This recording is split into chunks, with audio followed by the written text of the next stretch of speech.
আমি হচ্ছি সবার লাস্ট ভিডিও তোমাদের সাথে শেয়ার করছি। হ্যাপি জন্মাষ্টমী।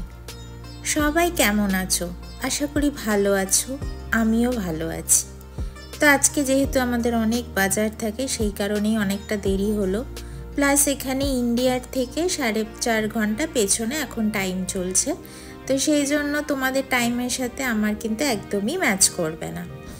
তো এখানে আমি একটা হলুদ রঙের ক্লথ কিনেছি। একটু ব্রাইট কালারের আসন হলে কিন্তু দেখতে বেশ সুন্দর লাগে। তো আমার পাশে যেহেতু ফুলের টপটাও হলুদ কালারের, ওই জন্য আমি হলুদ কালারের ক্লথটা কিনেছি। এবার আমি একটু সাজগোজ করিয়ে নিচ্ছি। এখানে আমি রাধাকৃষ্ণের যে ফটোটা রেখেছি এটা আমার শ্বশুরবাড়িতে রয়েছে, এর মূর্তিটাই রয়েছে। তো এখানে তো আনতে পারবো না, যেহেতু ওটা ওখানে প্রতিষ্ঠা করা আছে আসনে। তাই আমরা কি করেছি, ভালো করে একটা ফটো তুলে এটাকে ফ্রেমে বাঁধিয়ে এনেছি।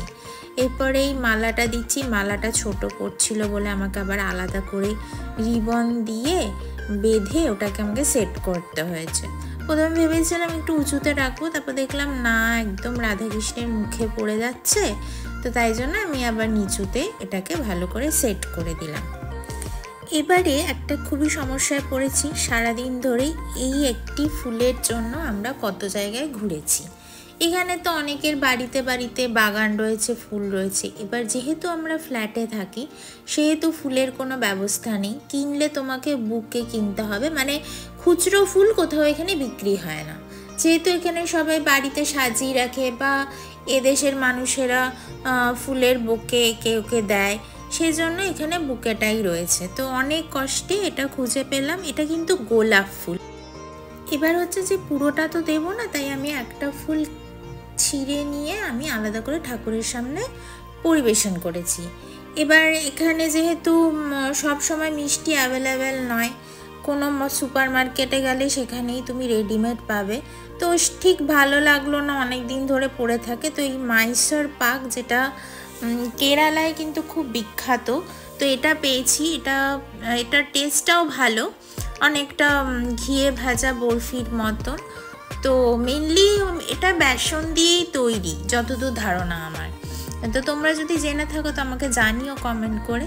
তো এটা আমি খুলে ঠাকুরকে কিছুটা দিলাম আর রাধাকৃষ্ণকেও কিছুটা আমি সাজিয়ে দিলাম। আমার শ্বশুরবাড়িতে আমার শাশুড়ি অনেক রকমভাবে, মানে অনেক রকম খাবার দিয়ে, ভোগ দিয়ে, মিষ্টান্ন দিয়ে পরিবেশন করেছে। প্রত্যেকবারই করে। যেহেতু রাধাকৃষ্ণের মূর্তিটা খুবই জাগ্রত, এর পেছনেও একটা স্টোরি আছে। সেটা যদি তোমরা শুনতে চাও আমাকে কমেন্ট করে জানিও, তখন কিন্তু আমি সেই স্টোরিটা তোমাদের সাথে শেয়ার করব। তো পুরো ভিডিওটা দেখো শেষ পর্যন্ত, কি কি করলাম আমি বা কি কি করতে পারলাম। তো তোমরা কিন্তু জানিও আমাকে কমেন্ট করে। আর আমার ভিডিওগুলো তোমাদের কেমন লাগে সেটাও কিন্তু কমেন্ট করে জানাতে ভুলো না। তো চলো দেখতে থাকো পুরো ভিডিওটা। ভালো লাগলে অবশ্যই ফলো করে, সাপোর্ট করে আমার পাশে থেকো। তো দেখা হবে নেক্সট ভিডিওতে। চলো টাটা, বাই বাই।